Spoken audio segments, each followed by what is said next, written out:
अस्सलाम वालेकुम मलिक साहब। और भाई नन्हे वालेकुम, कैसे हो तुम? आओ बैठो। कहो खैरियत से हो? बस अल्लाह का एहसान है, दुआ है आपकी। आप बताएं, ऐसे चुपके से शहर में आ गए, खबर ही नहीं हुई। वो तो चंद रोज पहले मुझे वजीर अहमद का बेटा मिला, तो उसने मुझे बोला कि मलिक साहब है। मैंने कहा भाई लाना तो नन्हे से जिंदगी पे अपने मलिक साहब आए, पता ही नहीं तुझे। पर उस दिन से मैंने ठान ली, मैंने कहा भाई मलिक साहब से तो मिलना ही है, वरना आप तो बगैर पता चले जाते हमें। अरे तुम भी देखो, हम तुम्हें भी याद कर रहे थे। ये बताओ काम धंधा कैसा चल रहा है?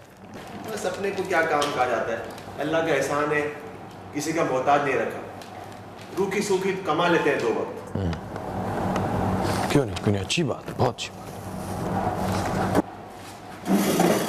आप बताइए, सुना है मुस्तकिल तौर पे शहर आने का इरादा कर लिया?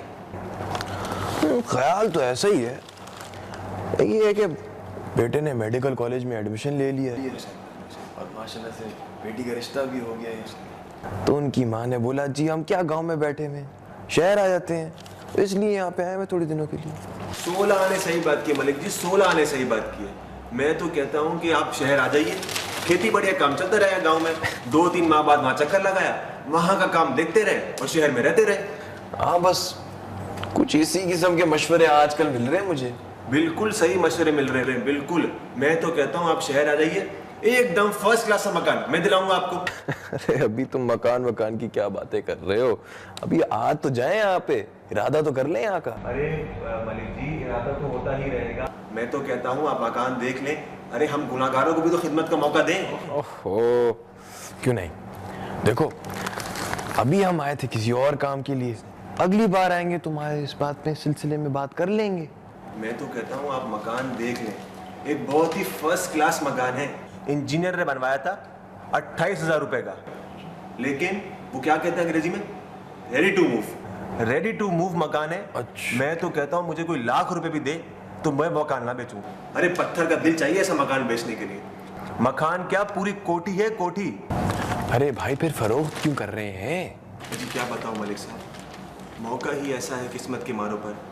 इंजीनियर साहब को तो इंतकाल हो गया, अब बेवा है और उनके 2 बच्चे। अब मकान फरोख्त ना करे तो और क्या करे, घर के खर्चे, बच्चों की पढ़ाई, और आपको तो मालूम ही है 1001 खर्चे होते हैं घर में।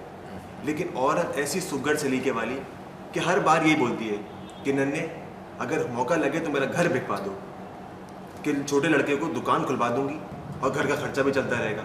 लेकिन घर बहुत जोरदार है। ठीक ही तो कहती है बेचारी। क्या बताऊं, एकदम शानदार मकान है, इंजीनियर साहब ने खुद ही बनवाया था। तो आप जाने, अब मौका ऐसा है कि क्या कहूं, अव्वल तो लबे सड़क, उसके बाद अस्पताल बिल्कुल बराबर में, डाक खाना 2 कदम पर है और 4 कदम पर रेलवे स्टेशन। मैं कहता हूं कसम खुदा की, अगर 20,000 भी देना तब भी मकान के पैसे कम है। और मकानियत क्या होगी? मकानियत बस समझ लीजिए कि 3 कमरे अंदर हैं, 1 बैठक बाहर, 2 बरामदे हैं, बावर्ची खाना, गुसल खाना। बस घर नहीं है, पूरी हवेली है मलिक साहब, पूरी हवेली। मैं तो कहता हूँ एक जगह चल के देख लेते हैं। अरे नहीं नहीं भाई, मैं तो ऐसी मकानियत के बारे में पूछ रहा था, वरना ऐसी मैं समझता हूँ मलिक जी, पर मैंने कब कहा खरीदने का। मैं तो कह रहा हूँ सिर्फ एक नजर चल के मकान देख लें। खुदा की कसम, मकान देख के अगर आप ना कहें कि नन्हे फौरन सौदा करा दे, मैं अपने मुँह से मटवा लूँ।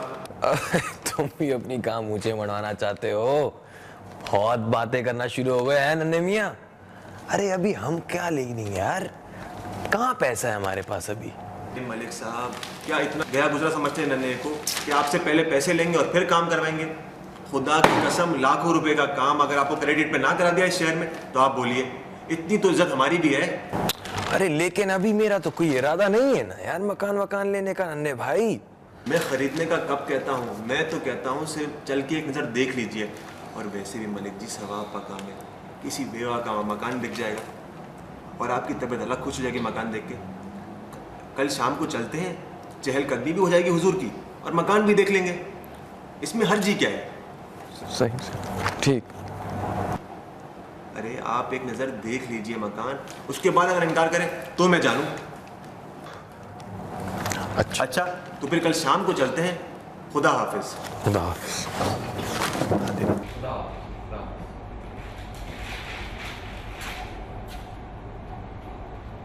हाँ चाचा, तो 2 चाय कैंसिल कर दो। अच्छी तरह दिखा दिया था ना मकान मलिक साहब को, बाद में फिर शिकायत ना हो। जी मकान देख लिया। बस खाना मुंह मीठा करवा दो।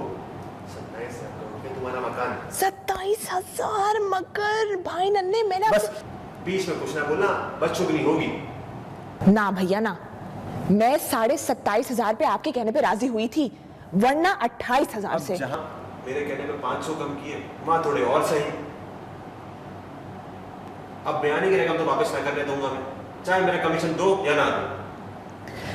देखो तुम्हारा हिस्सा तुम्हारा ही है, लेकिन ये बात सही नहीं की तुमने भाई नन्हे। अच्छा खाला, ये लो बयानी के 500 भी रखो और बाकी के पैसे मलिक साहब गांव पहुंच के भिजवा देंगे। देखो भाई नन्हे, 2-4 दिन में हम मकान खाली नहीं करेंगे, मकान तलाश करने में भी टाइम लगता है। आप जितने दिन चाहे जाके रहे, आप ही का घर है, मुझे तो आपकी जरूरत भी नहीं। अच्छा भाई नन्हे चलो। अच्छा खाला, अब मैं चलता हूँ और मुबारक हो दूंगा। खुदा हाफिज। अरे बहुत खूब हो तुम भाई नन्हे, वो तो बेचारी फरोख्त भी नहीं करना चाह रही थी यार, और आपने एक मकान हमें दिलवा ही दिया ना। अरे अगर ऐसा नहीं करेंगे तो कमाएंगे किस तरह? कारोबार इसी का तो नाम है। और अगर आपको मकान पसंद ना हो तो आप बता दीजिएगा, मैं दूसरा गाहक रखूंगा ना निजाम में। जैसे ये गाहक मिला बेच देंगे।